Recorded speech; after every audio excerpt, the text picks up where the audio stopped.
नमस्कार, मी शुभदा. माझं व्यासपीठ या आपल्या चॅनलवरती तुम्हा सगळ्यांचं खूप खूप मनापासून स्वागत. बिझनेस किंवा व्यवसाय म्हणलं की खूप चॅलेंजेस येतात, अगदी शून्यातून निर्माण करावा लागतो. असाच फोटोग्राफीचा व्यवसाय हा शून्यातून निर्माण करणारे जे पाहुणे आहेत ते आज आपल्याकडे आलेले आहेत. चला तर मग आपण त्यांना भेटूया. शेखर वडगावकर यांना. नमस्कार सर. नमस्कार. तुमचं आपल्या माझं व्यासपीठवरती खूप खूप मनापासून स्वागत. सर, फोटोग्राफी आणि हा जो बिझनेस आहे याच्याबद्दल आमच्या प्रेक्षकांना जरा थोडीशी माहिती द्या की तुम्ही हा बिझनेस कसा सुरू केला. पहिले मी एका कोडॅकमध्ये जॉबला होतो आणि 11 वर्ष तिथे जॉब केलाय. त्यातनं तिथं सगळं शिकलो. मग नंतर 2009ला मी बाहेर पडून माझा स्वतःचा व्यवसाय चालू केला. मग हा डायरेक्टली व्यवसाय चालू केला की याच्या आधी तुम्ही नोकरी वगैरे करत होतात कुठे? हो, नोकरी करून मी साईड बिझनेस करत होतो. अच्छा. पण मग ही आवड तुम्हाला फोटोग्राफीची कशी झाली निर्माण? कसं झालंय की पहिली गोष्ट म्हणजे परिस्थितीनुसार माणसाला बदलायला लागतं. बरोबर. तर आता येईल ते काम करणं गरजेचं होतं परिस्थितीमुळे. तर कोडॅकमध्ये जॉबला लागलो प्लेसमेंट थ्रू.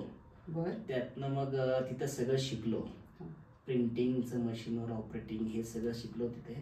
नंतर मग हळूहळू ओळख वाढत गेली. मग असं वाटलं की आता आपण बाहेर पडावं आणि याच्यातनं मग आता कला शिकली म्हटल्यानंतर ती व्हायला नको जायला. अगदी बरोबर. मग त्यातनं मी हे बाहेर आधी जॉब करून बाहेर साईड बाय साईड चालू केल्यानंतर मला कॉन्फिडन्स आला. मग मी 2009 पासून पूर्णपणे बाहेरचं काम करायला. तुम्ही हा बिझनेस जो आहे तो अगदी शून्यातनं सुरू केला आहे, म्हणजे असं म्हणायला हरकत नाहीये. सर, तुम्ही हे जे फोटोग्राफीचं करता, कुठल्या कुठल्या प्रकारचे फोटोग्राफी करता किंवा शूटिंग करता, कशा प्रकारचे? सुरुवात म्हणजे पहिले कसं की लग्नापासून मुंज, लग्न, साखरपुडा, वाढदिवस, ओटी भरण आणि प्री वेडिंग आणि तसं इव्हेंट पण पूर्ण बाहेरचे करतो, कंपन्यांचे वगैरे इंडस्ट्री वगैरे सगळे शूट करतात. म्हणजे कुठलं करत नाही असं नाही. म्हणजे मला वाटतं जी ऑर्डर येते ती तुम्ही नाही हा शब्द नाही. बरोबर. ही खूप छान आहे आणि बिझनेस मध्ये हे खरंच खूप गरजेचं आहे. सर, कुठलाही बिझनेस म्हटलं की चॅलेंजेस येतात. असं कधी काही झालंय का की तुम्ही शूटिंग केलंय किंवा फोटोग्राफी केलीये किंवा एखाद्या इव्हेंटचं केलंय, लग्नाचं केलंय आणि ते लोकांना नाही आवडलंय, असं थोडंसं तुम्ही डिस्टर्ब झालायत कधी? नाही, असं आतापर्यंत असं झालेलं नाहीये. कारण सगळ्यात महत्वाचं म्हणजे काय होतं की समोरच्यांना काय आवडणार आहे हे पहिले आपल्याला समजून घ्यायला लागतं. त्या लेवलने त्यांना काम द्यायला लागतं आपल्याला. बरोबर. कारण कसं होतं की आता एखादं शूट केलं तर कोणाची गाण्यांची चॉईस असते. तर आधी त्यांना आपण आपल्या चॉईसने देतो किंवा त्यांना चॉईस विचारतो तुम्हाला कशा पद्धतीचं पाहिजे. बरोबर. ते एकदा थोडी आयडिया आली तर मग त्यांना तसं करून देतो आपण. आणि बिझनेसला म्हणजे कसं की रिपीटेड कस्टमर किंवा रिपीटेड क्लायंट खूप महत्वाचे. तिथेच आपला बिझनेस येतो किंवा माउथ पब्लिसिटी. तर असे रिपीटेड कस्टमर असंच आहे माझ्याकडे. माझं कुठेही शॉप नाही, कुठेही काय नाही, सगळे माउथ पब्लिसिटीने आलेले क्लायंट आहे माझ्याकडे. अरे वा, हेच खूप महत्वाचं आहे. पण मग आता हे जर आम्हाला किंवा एखाद्या कस्टमरला शूटिंग करायचंय, तुमच्याकडे लग्न आहे किंवा काही कार्य आहे, तर तुम्हाला ते कसे कॉन्टॅक्ट करतील? की आता पहिली गोष्ट म्हणजे काय होतं की जसं ओळखीतनं आलेले क्लायंट असतात तर मग त्यांना काय करतो आपण सगळ्या सर्व्हिस घरी देतो की तुम्हाला सॅम्पल किंवा हे सगळ्या गोष्टी त्यांना करतो.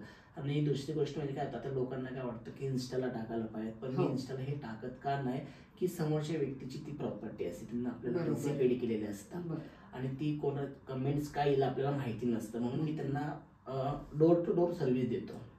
सॅम्पल पासून सगळं त्यांना घरी येऊन दाखवतो लोकांना. अरे वा, म्हणजे तुमचे जे जे केलेले आहेत ते तुम्ही दाखवता. खूप छान. म्हणजे लोकांनाही कळतं. आणि फोनवर बोलण्यापेक्षा जेव्हा 1 to 1 आपली होते तेव्हा कस्टमरला किंवा त्या क्लायंटला तुम्हाला काय हवं ते तुम्हालाही कळतं आणि तुम्ही तशी सर्व्हिस देऊ शकता.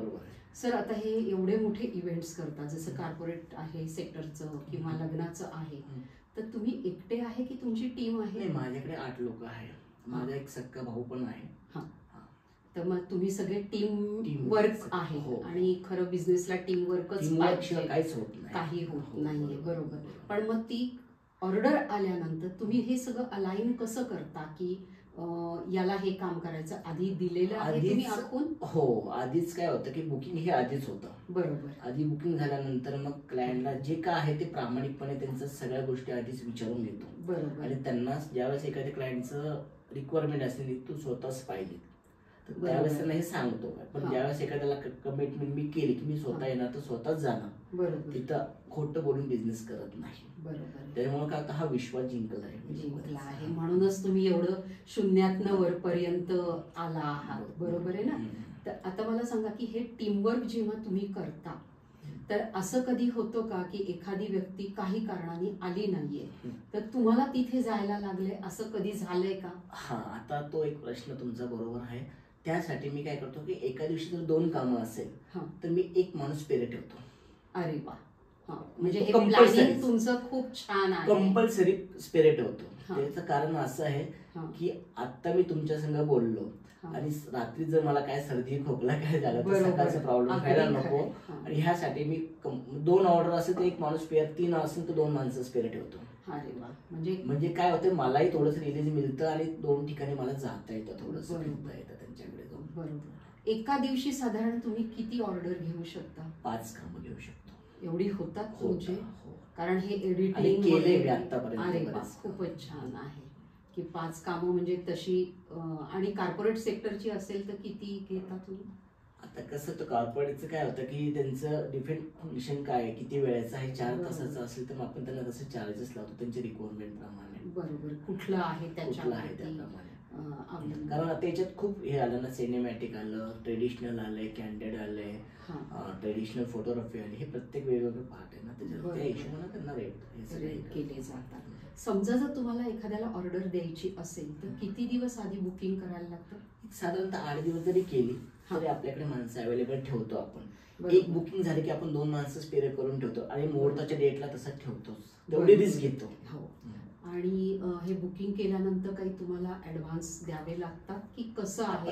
रिलेशन पण आहे. पण नॉर्मली शक्यता काय करतो, आपल्याला आपल्या कामावर विश्वास आहे तर क्लायंटला 1000-2000 रुपये जरी ऍडव्हान्स दिला तर आपण कुठल्याही गोष्टीचं त्यांना हे करत नाही. कारण डोर टू डोर सर्व्हिस असल्यामुळे बरोबर आपल्या त्यांचं घर म्हणा किंवा आपण त्यांना सगळ्या गोष्टी सर्व्हिस घरी देतो. बरोबर. आणि थोडेसे अमाऊंट दिल्यानंतर तेही बांधील त्यांना पण आपण तेवढ्यासाठीच ते करतो, बाकी काय. बरोबर आहे.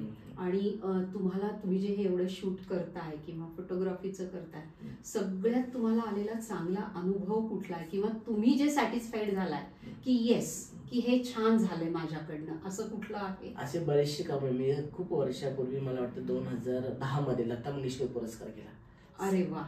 तिथे हेमा मालिनी लॉ कॉलेजला, हेमा मालिनी, मोहन जोशी, लता दिदी, उषा दिदी, बाबासाहेब पुरंदरे, हे सगळे त्यांच्यावर काम केले. म्हणजे त्यावेळेस तुम्हाला म्हणजे सांगू शकत नाही खूप मोठ्या व्यक्ती म्हणजे माझ्या ह्या कलेमुळे मी पोहोचला. बरोबर आहे. सर, आम्ही असं ऐकलंय की तुमचा प्रवास जो आहे तो अगदी खरंच शून्यातनं चालू झालाय आणि आज तुम्ही एवढ्या मोठ्या प्रमाणावरती हे सगळं करताय. तर तुमचा तो प्रवास ते आत्ताची स्टेज, हे कसं तुम्ही आमच्या प्रेक्षकांना सांगाल? काय काय तुमच्या या प्रवासामध्ये घडलं? नाही, मी 1996 ला पुण्यामध्ये आलो आणि एका कॉलेजला जॉबला लागलो. मग तिथे 3 वर्ष ऑफिस व्हायचा जॉब केला. मग नंतर ते कॉलेज दुसरीकडे शिफ्ट झाल्यानंतर मी कोड्याकला प्लेसमेंट थ्रू 100 रुपये भरून, त्यावेळेस माझ्याकडे सायकल पण नव्हती, पण मी नारायणपेठमध्ये माझ्या मित्राची सायकल घेऊन तिथे इंटरव्ह्यू द्यायला गेलो. मग त्यांना मला एका कोड्याकमधला जॉब दिला. मग तिथे मी सगळं ऑफिस व्हायचं म्हणूनच दिला, पण मी तिथे सगळं शिकलो आणि तिथनं मी हे सगळं करत करत मला तसाच खूप त्रास झाला. पण 2009 पर्यंत मग मी साईड बिझनेस करून कोड्याकमध्ये सगळं शिकून फोटोग्राफी चालू केली. सर, तुम्ही खेड्यातून इथे आला तर एका खेड्यातून इथे पुण्यात येण्यासाठी तुम्हाला खूप स्ट्रगल करायला लागलं. म्हणजे सगळं भाषेपासून सगळ्या गोष्टी. मग ते कसं तुम्ही मॅनेज केलं? नाही, आता माणसाचं कसं होतं, ज्यावेळेस घराच्या बाहेर पडलो की माणसाला एक गोष्टी खड्डा येतो मध्ये, सगळ्या गोष्टी येतात त्या चुकवायला लागतात. तसंच हे माझं पुढचं हे झालं. म्हणजे हे सगळं तुम्ही असं स्ट्रगल करून आत्ताच्या या स्टेजला तुम्ही पोहोचलेला. बरोबर. सर तुम्ही हे जे शूटिंग करता किंवा काय म्हणतात त्याला कॉर्पोरेट सेक्टरमध्ये जाता, तर हे करताना आत्ताचं काही आधुनिक किंवा मॉडर्न तंत्रज्ञान तुम्ही वापरता का? हो, आता लेटेस्ट मध्ये सगळ्या टेक्नॉलॉजी वापरतो. कारण आता काय झालं, लोकांची चॉईस पहिले जसं VHS कॅमेऱ्यापासून मी काम करतोय, निगेटिव्ह काळापासून, ब्लॅक अँड व्हाईटचं त्यावेळेस ज्यावेळेस फर्स्ट टाइम पॅन कार्ड आलं तेव्हापासून मी काम करतोय. बरोबर. आणि माझं जे नॉलेज आहे फोटोग्राफी प्लस प्रिंटिंग. बर. की एनलायझरवर मी काम केलं पहिले, त्यानंतर निगेटिव्हच्या ह्याच्यात काम केलं मशीनवर, त्यानंतर डिजिटल मशीनवर काम केलं. आणि म्हणूनच ह्या गोष्टीचा अनुभव मला दोन्ही पण आहे, फोटोग्राफी प्लस प्रिंटिंग. बर. म्हणजे तुम्ही स्टार्टिंग पासून ते आता जी नवीन नवीन टेक्नॉलॉजी आहे ते सगळ्या टेक्नॉलॉजीचं. आणि जसं कसं होतं, दर 2 वर्षानं नवीन टेक्नॉलॉजी येते. बरोबर. ते अपडेट राहायला लागतं तर मार्केटला बिझनेसला हे करतं, कारण कॉम्पिटिशन खूप वाढली आहे. म्हणजे तुम्ही ती नवीन टेक्नॉलॉजी शिकत गेला आणि वापरता पण ती, त्याच्यामुळे ते आत्ताच्या ह्याच्यापर्यंत तुम्ही अपडेट आहात. बरोबर आहे. पहिले कसं असायचं, लग्न म्हणजे 3 तासाचं शूटिंग असायचं, आता लोकांना तेवढं बघायला वेळ नाही, तर आता फक्त मोजून 5 मिनिटांमध्ये पूर्ण लग्न आपण दाखवतो लोकांना. अरे वा, खूपच छान आहे. सर तुम्ही आतापर्यंत आम्हाला तुमची जर्नी आणि काय काय करता, कुठल्या प्रकारचं शूट करता हे सगळं सांगितलं. पण हे ठीक आहे, जशी तुमची टीम आहे, कामामध्ये जशी टीम आहे, पण हेच घरातून तुम्हाला किंवा फॅमिलीचा सपोर्ट कसा मिळतो? अगदी बरोबर मॅडम, घरातला सपोर्ट आहे म्हणूनच मी एवढं सगळं करू शकतो. अगदी बरोबर. कारण मला मुलांकडे वेळ देता येत नाही, ते सगळं माझी मिसेस बघते. आणि शिवाय मला तिचा सपोर्ट आहे म्हणून मी हे सगळं व्यवसाय करू शकतो. कारण जर मी सगळंच म्हटलं तर मला माझ्या व्यवसायाचा असा आहे की मी आजचं उद्या नाही करू शकत, मी 5 मिनिटं पण लेट जाऊ शकत नाही. बरोबर आहे. म्हणजे असं आहे की फंक्शन हे काय आपल्या वेळेनुसार नाही होत. अगदी बरोबर आहे. त्यांना आणि ज्या समोर क्लायंटला जी वेळ दिली आहे त्याच्या आधीच आपल्याला पोहोचणं सांगू शकत नाही. ट्रॉफिक लागलं, मला गाडी पंक्चर झाली किंवा हे असं नाही सांगते. त्याच्या वेळेच्या आधीच मी, माझं रेकॉर्ड पण तसंच आहे की दिलेल्या वेळेला अर्धा तास मी आधी असतो. अरे वा, खूप छान. म्हणजे याच्यामध्ये तुमची मिसेस आणि मुलांचं पण खूप क्रेडिट आहे की आज तुम्हाला ते फॅमिलीमधनं सपोर्ट करतात. आणि फॅमिलीचा सपोर्ट असणं बिझनेसला खरंच खूप गरजेचं आहे. सर तुम्ही आतापर्यंतची तुमची जर्नी, प्रवास तुमचा खूप छान आमच्या प्रेक्षकांना सांगितला. पण आजकाल काय झालंय की नवीन पिढी खूप या क्षेत्रात येऊ पाहते. म्हणजे या ठिकाणी मुली पण आहेत, मुलं पण आहेत. तर या नवीन लोकांना तुम्ही काय सांगाल की हे क्षेत्र कसं आहे आणि त्यांना काय सजेशन्स द्याल, काय सूचना द्याल या नवीन क्षेत्रात येण्यासाठी? क्षेत्र खूप छान आहे, पण याच्यासाठी तुम्हाला आधी कोणाकडे ते जाऊन शिकायला लागेल. बरोबर. कॅमेरा ऑपरेट करता आला म्हणजे फोटोग्राफर नाही झाला. त्याचे अँगल्स असतात आणि प्रत्येकाचं फंक्शन वेगवेगळ्या पद्धतीचं असतं आणि त्या फंक्शनची तुम्हाला पूर्णपणे पहिले माहिती घ्यायची. बरोबर. आणि मगच याच्यात हे करायचं. एकदम त्याच्यात इन्व्हेस्टमेंट नाही करायची आधी. तुम्ही फक्त काही थोड्या दिवसासाठी कोणाकडे तरी शिकायला जा, त्याचा अनुभव घ्या. बरोबर. आणि मग उतरा यायला. बरोबर आहे. म्हणजे अनुभव घेतला की त्यांना ते एक्सपर्ट होऊ शकतील. त्यातले काय जे टक्के टोणपे आहेत किंवा काही हे करायचे असतील, काही क्लुप्त्या असतील, युक्त्या असतील, ते सगळं त्यांना कळू शकेल. बरोबर. सर तुम्ही तुमची जर्नी आम्हाला खूप छान सांगितली. तुम्ही तुमचा वेळात वेळ काढून इथे आलात त्याबद्दल खूप धन्यवाद. आणि मयूर फूड्स कडनंही तुम्हाला छोटीशी भेट. तर कसा वाटला आज आपला प्रवास, आपली मुलाखत? तुम्हाला जर आवडली असेल तर नक्की माझ्या चॅनलला लाईक करा, शेअर करा, सबस्क्राईब करा. तुम्हाला जर सरांशी कॉन्टॅक्ट करायचा असेल तर त्यांचा नंबर मी डिस्क्रिप्शन बॉक्समध्ये देत आहे, तर नक्की कॉन्टॅक्ट करा. धन्यवाद.